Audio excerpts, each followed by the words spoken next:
Friends, हम लोग भारत का भूगोल कर रहे हैं जो टोटली एनसीईआरटी सार संग्रह पर आधारित है, जिसमें हम लोग भारत का सामान्य परिचय कर चुके हैं। इसके अगली कड़ी में भारत का भौतिक विभाजन आज करेंगे। इसके से जितना इम्पोर्टेंट क्वेश्चन बन सकता है आज हम लोग डिस्कस करेंगे। चलिए वीडियो को स्टार्ट करते हैं। भारतीय उपमहाद्वीप मूलतः किस भूखंड का भाग है? किस मूलतः का भूखंड का भाग है? तो गोंडवाना लैंड का। नेक्स्ट वन, भूगर्भिक संरचना की दृष्टि से भारत को मुख्यतः 3 भागों में विभाजित किया गया है। वो कौन कौन है? पहला हिमालय पर्वत क्षेत्रीय, दूसरा उत्तर का मैदानी भाग, तीसरा दक्षिण का पर्वतीय पठार है। ठीक है, इस तरह का हमारे भूगर्भिक संरचना की दृष्टि से भारत को 3 भागों में विभाजित किया गया है। हिमालय का निर्माण समांतर ब्लैस श्रेणियों से हुआ है। इनमें प्राचीनतम श्रेणी कौन सी है? इसका करेक्ट आंसर हो जाएगा बृहद हिमालय। ठीक है, जिसको ग्रेट हिमालय भी कहा जाता है। उत्तर भारत में उप हिमालय क्षेत्र के विस्तृत समतल मैदान को क्या कहते हैं? भावर या नवीन जलोढ़ मृदा भी कहा जाता है। नवीन जलोढ़ मृदा। ठीक है, हिमालय के पर्वतपदीय प्रदेश कौन सी है? हिमालय के पर्वतपदीय प्रदेश, यहाँ पे जो पर्वत अवस्थित है उसको हम शिवालिक का नाम दिया गया। तो इसका आंसर क्या हो जाएगा? शिवालिक हो जाएगा। शिवालिक शैल समूह के दक्षिण में स्थित भावर क्षेत्र किस संरचना का उदाहरण है? तो भावर जो क्षेत्र है वो गिरिपद की स्थिति का संरचना का उदाहरण है। इसका करेक्ट आंसर क्या हो जाएगा? गिरिपद की स्थिति का। नेक्स्ट वन, लघु हिमालय किन श्रेणियों के मध्य में स्थित है? तो लघु हिमालय महान हिमालय और शिवालिक के मध्य में स्थित है। कौन सी? लघु हिमालय। ठीक है, नेक्स्ट वन, हिमालय की नवीनतम पर्वत श्रेणी कौन सी है? नवीनतम पर्वत श्रेणी कौन सी है? शिवालिक। अब इसका सबसे प्राचीनतम की बात करें तो प्राचीनतम इसको ग्रेट हिमालय, ठीक है, ग्रेट हिमालय है।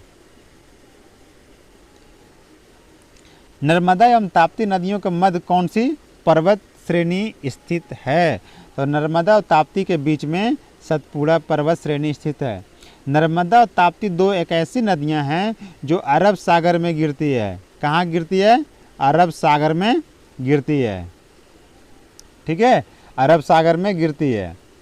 पश्चिम की ओर बहने वाली दो एकमात्र ऐसी नदियां हैं।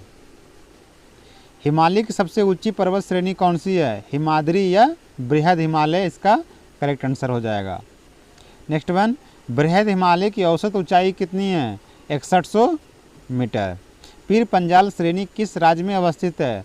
तो पीर पंजाल जम्मू और कश्मीर में अवस्थित है। और पीर पंजाल पर्वत श्रेणी में ही जवाहर सुरंग बनाया गया है। कहाँ बनाया गया है? जवाहर सुरंग बनाया गया है। नेक्स्ट वन, भारत की प्राचीनतम पर्वत श्रृंखला कौन सी है? तो भारत की प्राचीनतम पर्वत श्रृंखला की बात की जाए तो अरावली है, जबकि हिमालय की प्राचीनतम पर्वत श्रृंखला की बात किया जाए तो वो ग्रेट हिमालय है। ठीक है, ध्यान रखिएगा। अरावली किस प्रकार की पर्वत श्रेणी है? तो अवशिष्ट पर्वत श्रेणी है। अरावली की सबसे ऊंची शिखर की बात करें तो उसका सबसे ऊंची शिखर गुरु शिखर कहलाती है। ठीक है, नेक्स्ट वन, दक्षिण भारत की सबसे ऊंची चोटी कौन सी है? अन्नाईमुदी, जो केरल में पड़ता है। ठीक है, और इसका ऊंचाई की बात करें तो 2695 मीटर है। नेक्स्ट वन, नीलगिरी पर्वतमाला का विस्तार किन किन राज्यों में है? सबसे इंपॉर्टेंट क्वेश्चन है कि नीलगिरी पर्वतमाला का विस्तार किन किन राज्यों में है? तो पहला तमिलनाडु, दूसरा केरल और तीसरा लिखना भूल गए वो है कर्नाटक। कौन सी राज्य है?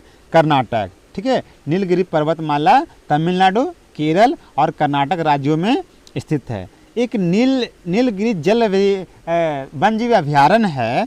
ठीक है, एक नीलगिरी वन्यजीव अभयारण्य है। आपको इसमें एक और फैक्ट बताता चलूँ कि जो यहाँ पे जो पूर्वी घाट और पश्चिमी घाट का जो मिलन स्थल है, पूर्वी घाट और पश्चिमी घाट का मिलन स्थल वो नीलगिरी वन्यजीव अभयारण्य के पास ही मिलते हैं। यानी क्वेश्चन पूछ सकता है आपसे कि पश्चिमी घाट और पूर्वी घाट का मिलन स्थान कौन सी है? तो नीलगिरी वन्यजीव अभयारण्य, जो हमारे जैव मंडल का सबसे पुराना वन्यजीव अभयारण्य भी कहलाता है। महाराष्ट्र और कर्नाटक के मध्य स्थित पश्चिमी घाट के को किस नाम से जाना जाता है? ठीक है, आपको डायग्राम से बताता मैं चलूँ कि महाराष्ट्र, ठीक है, यहाँ पर महाराष्ट्र अवस्थित है और कर्नाटक, यहाँ पे कर्नाटक अवस्थित है। इन दोनों का जो बीच का भाग है उसको हम कोंकण तट बोलते हैं। कौन सी तट बोलते हैं? कोंकण तट बोलते हैं। मेघालय का पठार किस भाग का है? मेघालय का पठार किसका भाग कह सकते हैं? तो प्रायद्वीपीय भारत का ही एक भाग है जो मेघालय का पठार बना है काट के। नेक्स्ट वन, इस वीडियो का सेकेंड लास्ट क्वेश्चन, भारत का कौन सा द्वीप समूह प्रवाल निर्मित है? प्रवाल निर्मित कौन सा द्वीप है? एकमात्र ऐसा द्वीप समूह है भारत में जो प्रवाल निर्मित है, उसका नाम है कौन? Lakshadweep. Next one, mount Everest की नेपाल में किस नाम से जाना जाता है? वो नाम है सागरमाथा। ठीक है, किस नाम से? सागरमाथा के नाम से जाना जाता है। चलिए वीडियो यहीं पर समाप्त करते हैं, और अगर चैनल को पे नए आए हैं चैनल को सब्सक्राइब कर लें और लाइक करें और वीडियो को शेयर भी करें। जय हिंद।